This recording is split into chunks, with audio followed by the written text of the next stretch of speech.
बंद करो ये खून की होली, मत मारो गांधी के सीने में गोली।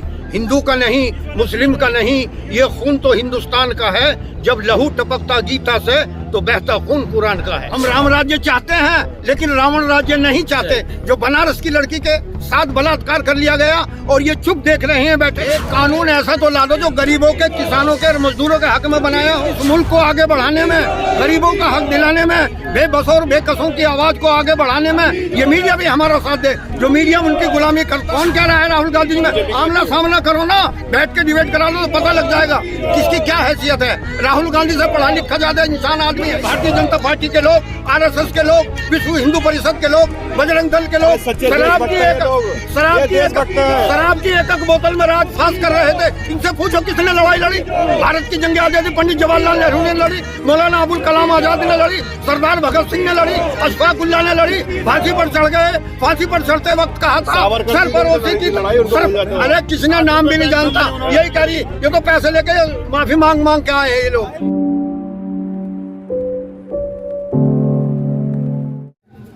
20 दिसंबर से सहारनपुर से जब आपने इस यात्रा की शुरुआत होते देखा, सहारनपुर से लेकर पुरकाजी, मुजफ्फरनगर, बिजनौर, नेटौर, अमरोहा, मुरादाबाद होते हुए तमाम जनपदों में जिस तरह से किसान, नौजवान, महिलाएं, आम आदमी, युवा वर्ग, व्यापारी इस यात्रा के साथ अपने आप को जोड़ा है, उससे प्रतीत होता है कि आने वाले दिनों में जो प्रपंच और ये जो पाखंड हुआ है उससे जनता आजी जा चुकी है। ये सरकार केवल हिंदू मुस्लिम, मंदिर और मस्जिद के झांसे में जनता को उलझाकर उसके मुख्य मुद्दों से ध्यान भटकाकर इस देश का और प्रदेश का बहुत बड़ा नुकसान कर चुकी है, जिसे अब उत्तर प्रदेश की जनता समझ रही है। और जिस तरह से यात्रा का भरपूर समर्थन लोगों ने किया है, आपने स्वयं भी कवर किया है। मुझे लगता है 2024 सवाल तो ये उठता है कि यूपी जोड़ने की क्या आवश्यकता पड़ी, पहले कांग्रेस को जोड़ना चाहिए आपको। जिस तरह के हालात पिछले 10 वर्षों में भारतीय जनता पार्टी की सरकार के कार्यकाल में, या यूं कहें मोदी जी के कार्यकाल में, भाई से भाई को लड़ाने का काम हुआ, धर्म से धर्म को लड़ाने का काम हुआ, जातियों को जाति से लड़ाने का काम हुआ। और इसका ताज़ा उदाहरण मणिपुर आपके सामने है। पिछले 6 महीने से, पिछले 7 महीने से जिस तरह से मणिपुर जल रहा है, देश का एक हिस्सा जल रहा है, माताओं और बहनों की इज्जत तार तार हो रही है। और एक बनारस हिंदू विश्वविद्यालय में जिस तरह से बहन बेटियों की इज्जत तार तार हुई है, और वो बजरंग दल, विश्व हिंदू परिषद और उनके अनुषंगिक संगठनों के प्रमुख जो प्रधानमंत्री मोदी, योगी, अमित शाह और JP नड्डा के साथ जिनके फोटो हैं, वो 2 महीने तक कहाँ अनाचार और अत्याचार करते रहे, कहाँ मध्य प्रदेश में किस किस तरह से उन्होंने प्रचार किया, किन किन लोगों ने उन्हें संरक्षण दिया, ये उत्तर प्रदेश और देश की जनता खूब देख रही है। हाथरस में बेटी, हाथरस की बेटी, मैं वही आ रहा हूँ, हाथरस की बेटी की इज्जत कैसे तार तार हुई, उसके परिवार को कैसे डराया और धमकाया गया। राहुल जी और दीदी प्रियंका गांधी ने वहाँ चुनौती और चैलेंज को स्वीकार करते हुए वहाँ जाकर उन्हें सांत्वना दी और उनको सब कुछ, उनका भरण पोषण करने का काम किया। आज सवाल ये है कि अगर व्यक्तिगत पार्टी से जुड़ा आदमी या भारतीय जनता पार्टी से संबंध न रखने वाला कोई भी व्यक्ति हो तो बुलडोजर का मुंह दिखा दिया जाता है। लेकिन आज जब भारतीय जनता पार्टी के अनुषंगिक संगठनों के लोग बहन बेटियों की इज्जत तार तार कर रहे हैं, अब वो बुलडोजर किस बिल में छपा है, बाबा का वो जीरो टॉलरेंस का यूपी में कानून और अपराध का जो जीरो टॉलरेंस का वादा है वो कहाँ है, ये उत्तर प्रदेश की जनता देख रही है। और इस यात्रा में ये बिल्कुल साफ है 2024 इसका उदाहरण होगा और यूपी से इस भारतीय जनता पार्टी की सरकार की सफाई की शुरुआत होगी। अगली यात्रा भी प्रस्तावित है 20 दिन के लिए जो है यूपी में ठहराव होगा उस यात्रा का। उस यात्रा से क्या संदेश जाएगा, क्या जानकारी देना चाहिए? देखिए, राहुल गांधी जी ने जो भारत जोड़ो यात्रा जिस समय में शुरू की, तब जब लोगों के दिल टूट रहे थे, प्यार और मोहब्बत खत्म हो गई थी, नफरत की आग जल रही थी, ऐसे समय में एक उम्मीद की किरण राहुल गांधी जी के रूप में किस तरह से व्यापक जन समर्थन कन्याकुमारी से कश्मीर तक मिला। मैं स्वयं कश्मीर में मौजूद था, बर्फबारी के अंदर लोगों का हुजूम किस तरह से निकला। आज भी ये प्रादेशिक यात्रा में भी, और जो राहुल जी 14 जनवरी से यात्रा शुरू करने वाले हैं, ये महात्मा गांधी से जो अगर मैं देखूं तो ये भारत जोड़ने की दूसरी यात्रा है। एक दूसरा महात्मा राहुल गांधी के रूप में इस देश को नफरत मिटाने के लिए निकला है, इस देश के दिलों को जोड़ने के लिए निकला है, जिसका संदेश साफ है।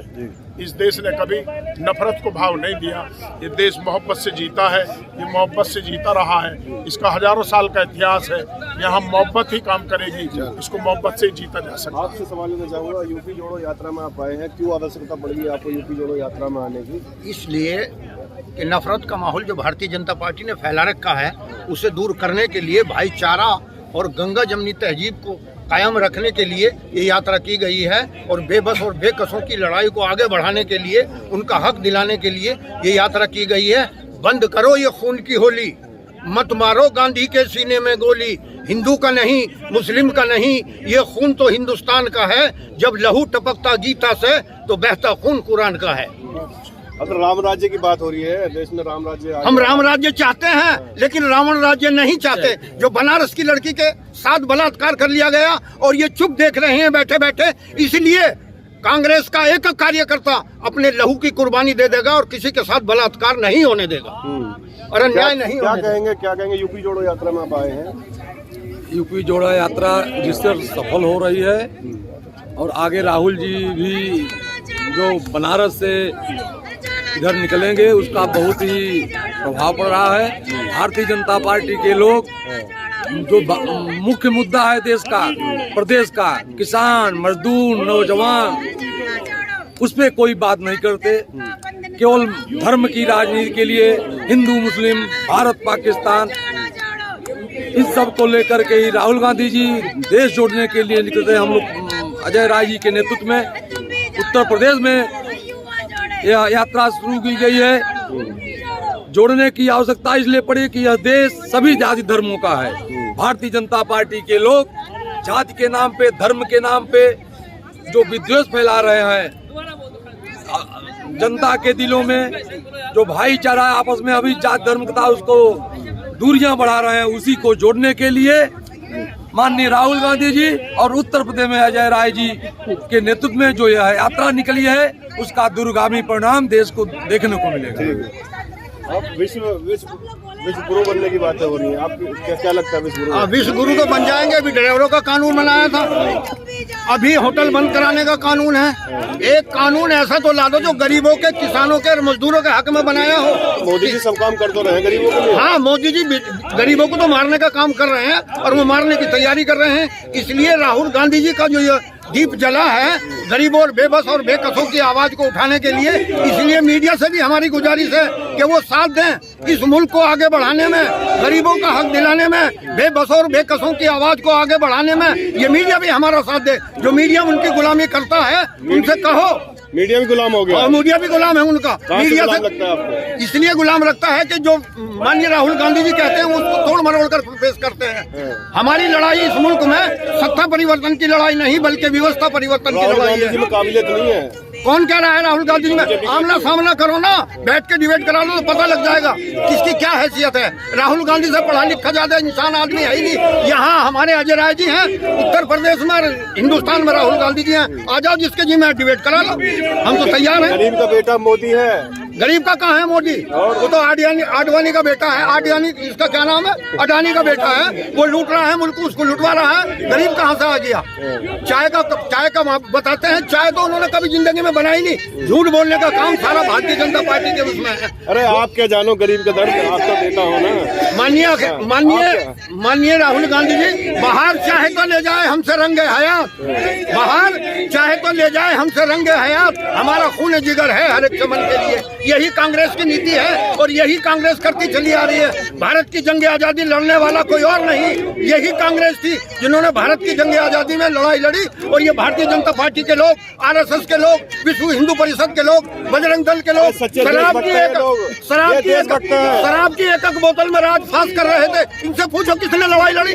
भारत की जंग आजादी पंडित जवाहरलाल नेहरू ने लड़ी, मौलाना अबुल कलाम आजाद ने लड़ी, सरदार भगत सिंह ने लड़ी, अशफाक उल्लाह ने लड़ी। फांसी पर चढ़ गए, फांसी पर ऊपर चढ़ते वक्त कहा था सावरकर सर भरोसे की लड़ाई उनको मिल जाता है। अरे किसी ने नाम भी नहीं जानता, यही कह रही ये तो पैसे लेके माफी मांग मांग के आए हैं ये लोग। भारतीय जनता पार्टी के लोग माफी मांग मांग के आए हैं। मोदी तीसरी बार प्रधानमंत्री बनेंगे, ऐलान हो गया। मोदी जी ने कह दिया 400 सीटें आने वाली है, यूपी की 80 सीटें हमारे पास है। ईवीएम उनके हाथ में है, वो 800 सीट ला सके। ईवीएम घटा दो।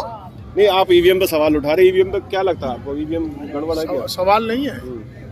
अगर इसरो में बैठ करके और कंप्यूटर और नेट के माध्यम से चंद्रयान में, उस कक्ष में चंद्रयान स्थापित चंद्रमा पे पहुंचाया जा सकता है, ईवीएम कौन बड़ी चीज है? तो आपको लगता है जनता तो बड़े बड़े लोग कह रहे हैं, आपको लगता है जनता आपके साथ है? निश्चित रूप से हाँ। ये देश की जनता न झूठी है न धोखेबाज है। ये देश की जनता जानती है कि जंगे आज़ादी की लड़ाई नेताजी सुभाष चंद्र बोस जब आज़ाद हिंद की फौज बना रहे थे, तब यही आरएसएस के लोग आज़ाद हिंद फौज का विरोध कर रहे थे, नेताजी सुभाष चंद्र बोस का विरोध कर रहे थे। ईवीएम के खिलाफ धरना प्रदर्शन एक न खून आज जंगे आज़ादी की लड़ाई में आरएसएस और भाजपा तो थी नहीं। आरएसएस के किसी एक हिस्ट्री हिंदुस्तान की अगर एक आप बता दे, एक वीर पैदा किया, आज तक दूसरा वीर पैदा नहीं कर सके। और उस वीर ने भी 22 बार चिट्ठी लेकर माफी मांगी। जब लोगों को एक पैसा खाने के लिए नहीं था, तब उसे 60 रुपए महीने पेंशन अंग्रेजों से उसकी पिट्ठूगिरी की मिलती थी। अपने पत्रों में लिखा, ये हिस्ट्री है। मेरी आने वाली नस्लें, आने वाली पुश्तें भी आपका काम करेंगी। वही काम नरेंद्र मोदी जी कर रहे हैं। आज टोटल अंग्रेजों की पॉलिसी में इस देश में राज हो रहा है। जी जी जी।